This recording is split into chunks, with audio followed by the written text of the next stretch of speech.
हर शहर की एक ऐसी जगह होती है जिसके बारे में लोग बात तो करते हैं पर जाते नहीं। अहमदाबाद में ये जगह है गुजरात कॉलेज। दिन में सब ठीक लगता है, दोस्ती, चाय, समोसा, शोर। पर शाम होते ही माहौल बदल जाता है। हवा में एक अजीब सी खामोशी, जैसे कोई देख रहा हो। कॉलेज की पुरानी बिल्डिंगें, अंग्रेजों के जमाने की, दिन में शानदार, रात में खौफनाक। दीवारों के साए लंबे हो जाते हैं और हर कोना अनजान लगने लगता है। सीनियर कहते हैं, शाम के बाद मत रुकना। नए स्टूडेंट्स मजाक समझते हैं, पर कुछ दिन बाद सब समझ जाते हैं। लाइब्रेरी के पास से गुजरो तो ठंडी हवा का झोंका, ग्राउंड में अकेले बैठो तो लगता है कोई पीछे खड़ा है। डर का कोई चेहरा नहीं, पर महसूस होता है। ये कॉलेज दो चेहरे रखता है, एक सपनों का, एक अंधेरों का। रात में अकेले कॉरिडोर से गुजरने की हिम्मत कोई नहीं करता। सब जानते हैं, इन दीवारों में कुछ तो है, कुछ ऐसा जो सोया नहीं है, जो आज भी जाग रहा है और इंतजार कर रहा है। किसका? ये कोई नहीं जानता। ये है गुजरात कॉलेज का सच। कुछ अजीब सा है यहां। ये कॉलेज हमेशा से ऐसा नहीं था। 1860 में बना गुजरात कॉलेज का इतिहास शानदार रहा है। सरदार वल्लभ भाई पटेल जैसे लोग यहां से निकले हैं। एक टाइम था जब एडमिशन मिलना सपने जैसा था। लाइब्रेरी फेमस थी, ग्राउंड हमेशा भरा रहता था। Debates, cultural functions, cricket, politics, हर तरफ जिंदगी थी। ये कॉलेज एक ट्रेडिशन था, दूसरा घर था। सीनियर जूनियर का रिश्ता भी फैमिली जैसा। यहां सिर्फ पढ़ाई नहीं, जिंदगी जीना सीखा। लेकिन वक्त बदला, नई बिल्डिंगें बनी, नए कॉलेज खुले। गुजरात कॉलेज का एक हिस्सा वीरान होने लगा। जो जगह कभी हंसी से गूंजती थी, वहां अब खामोशी है। वो शानदार इतिहास अब यादों में है, और उस खामोशी के साथ एक नई कहानी ने जन्म लिया। एक कहानी जिसमें अंधेरा था, और वो कहानी धीरे धीरे पूरे कॉलेज में फैल गई। रौनक से अंधेरों तक का सफर। कॉलेज के अंदर एक जगह है, सब जिसे खंडहर कहते हैं। आर्ट्स बिल्डिंग के पीछे सबसे पुराना हिस्सा अब बंद। दीवारों से प्लास्टर गिर रहा है, खिड़कियों के शीशे टूटे हुए। दिन में भी अंधेरा, पेड़ों की टहनियां अंदर तक आ गई हैं। जमीन पर सूखे पत्तों की परत, सरसराहट की आवाज। कोई स्टूडेंट उस तरफ नहीं जाता। एक अनलिखा नियम है। एडमिनिस्ट्रेशन ने दीवार बना दी, पर लोग कहते हैं दीवारें आत्माओं को नहीं रोक सकती। रात को इस बिल्डिंग से अजीब आवाजें आती हैं, रोने की, चलने की। गार्ड भी उस हिस्से के पास नहीं जाते। कहा जाता है यहां एक लड़की की आत्मा रहती है जो इंसाफ मांग रही है। पुराना कुआं भी है, सूख चुका है। कहते हैं उस लड़की ने यहीं अपनी जान दी थी। डेयर गेम्स में नए स्टूडेंट्स को चैलेंज मिलता है। रात को खंडहर में जाकर दिखा, लेकिन कोई नहीं जाता। डर रोक लेता है। ये कॉलेज का वो कोना है जहां डर जिंदा है और हर रात जाग उठता है। असली किस्से जो इस कॉलेज को हॉन्टेड बनाते हैं। हर कहानी में एक लड़की है, सफेद साड़ी में, बाल खुले, जो रोती है। हॉस्टल के स्टूडेंट्स रात को कॉरिडोर में परछाई देखते हैं जो हवा में गायब हो जाती है। ग्राउंड में रोने की आवाज सुनाई देती है, पर कोई नहीं दिखता। यह सब इतना आम है कि लोग दूर रहते हैं। जब वो रोती है, पूरा कॉलेज सुनता है, पर समझता कोई नहीं। तो ये आत्मा है किसकी? क्यों भटक रही है? 1950 की बात है। एक लड़की यहां पढ़ती थी, होशियार, सपने बड़े। उसके पिता ने सपोर्ट किया, पर समाज ने नहीं। कुछ लड़के उससे परेशान करते, कैरेक्टर पर सवाल उठाते। पहले इग्नोर किया, पर बातें बरह गईं। कॉलेज कैद खाना बन गया। एक दिन फंक्शन था, उसने डांस किया, बातें घर तक पहुंच गईं। पिता ने भरोसा किया, पर समाज के दबाव के आगे बेबस थे। लड़की टूट गई। लगा अब जीने का मतलब नहीं। अगले दिन उसकी लाश पुराने हिस्से में मिली, उसी खंडहर में। उसने नोट छोड़ा, मैं बेकसूर हूं, पर अब सफाई नहीं देना चाहती। उसकी मौत ने सबको हिला दिया, पर कुछ दिन बाद सब नॉर्मल हो गया।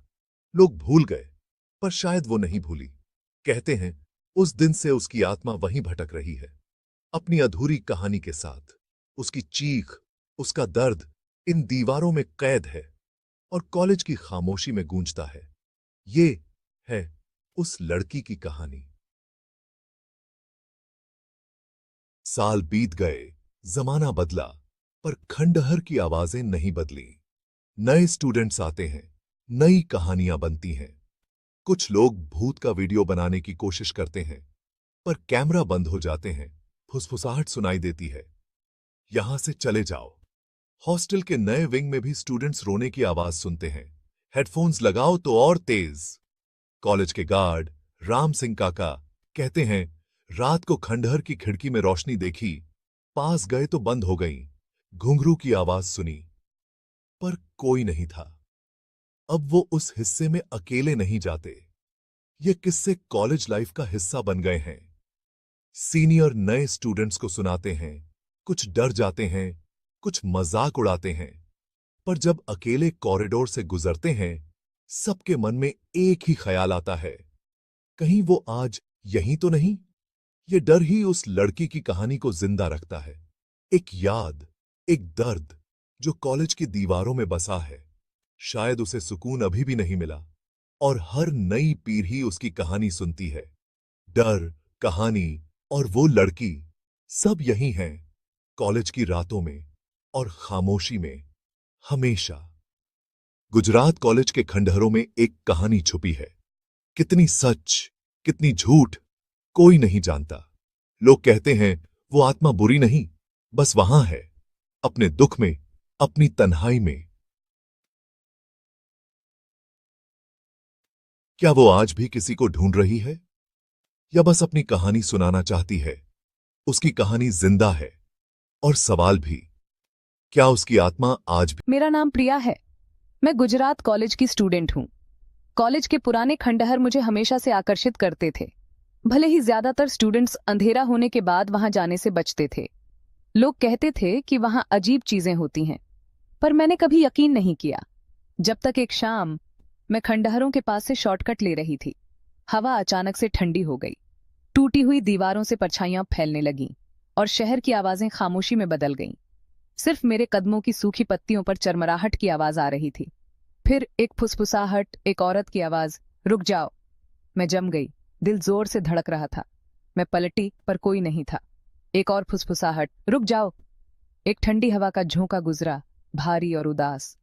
मैं तेजी से आगे बढ़ी, पर फिर मुझे गीले पैरों के निशान दिखे, छोटे जैसे किसी औरत के हों, सूखी पगडंडी पर। हफ्तों से बारिश नहीं हुई थी। पैरों के निशान अंधेरे में जा रहे थे। मैं भागी।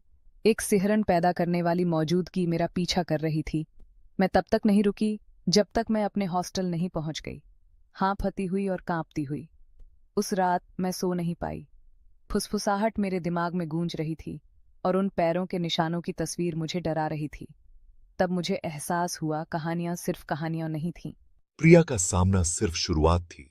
खंडहर जाग चुके थे, और जल्द ही पूरा कॉलेज उनकी मौजूदगी महसूस करेगा। अफवाहों को शांत करने के लिए कॉलेज ने खंडहरों के आसपास सीसीटीवी कैमरे लगवाए। हफ्तों तक फुटेज में कुछ भी नहीं था, जब तक रात की फीड बदल नहीं गई। रोशनी के गोले तैरते हुए दिखे। ऑडियो में धीमी, बेताब फुसफुसाहटें सुनाई दीं। मेरी मदद करो प्लीज। टेक्नीशियनों ने उपकरण की जांच की, पर घटनाएं जारी रहीं। परछाइयां इंसानी आकार की या तो बहुत तेजी से हिलती थीं, या घंटों तक मोशनलेस खड़ी रहती थीं। गार्ड डरने लगे।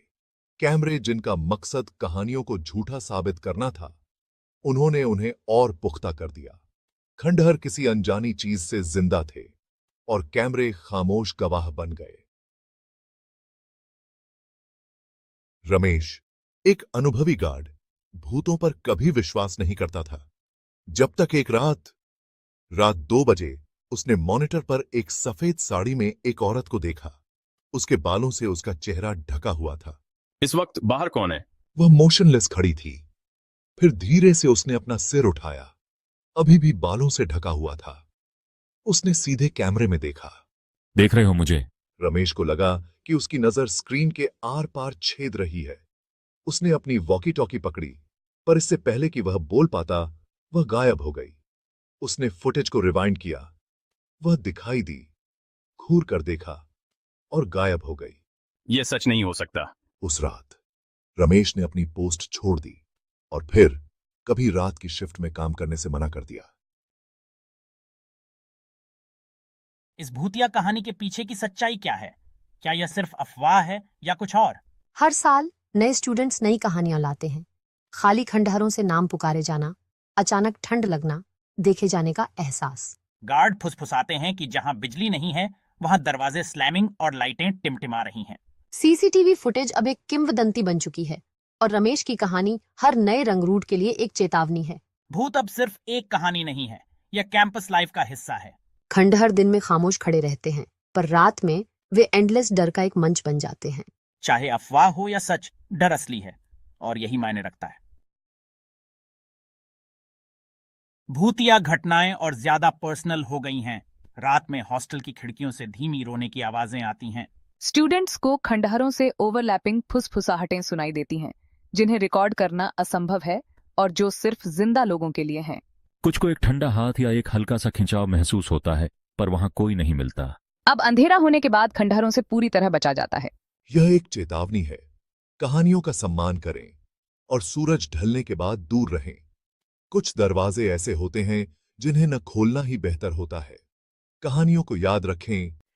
अगर आपको यह कहानी डरावनी और दिलचस्प लगी हो तो डर की दस्तक चैनल को लाइक करें, सब्सक्राइब करें और बेल आइकन दबाएं ताकि अगली बार जब कोई कहानी दस्तक दे आप सबसे पहले सुने।